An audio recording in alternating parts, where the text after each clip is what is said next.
Alam ba ninyo ba'y mamarag?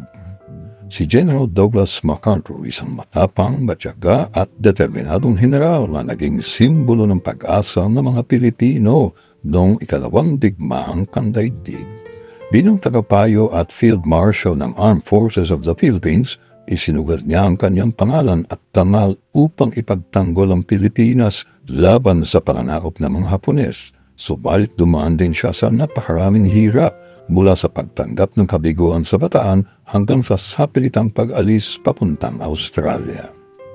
Ang mundo ay tila bumagsak sa kanya pero hindi siya sumuko, sapagkat inuuhit niya ang tatlong salitang bumuhay muli sa pag-asa ng buong bansa, I shall return.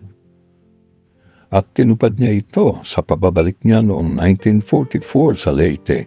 Dala niya ang apoy ng kalayaan. Hindi lang siya bumalik, ibinalik niya ang dangal ng Pilipinas. Ang kanyang dedikasyon, sakripisyo at paninindigan ay inspirasyon sa mga kabataang Pilipino. Nasa gitna ng digmaan at kawalan ng pag-asa, may mga lider na tunay na tumutupad ng pangako.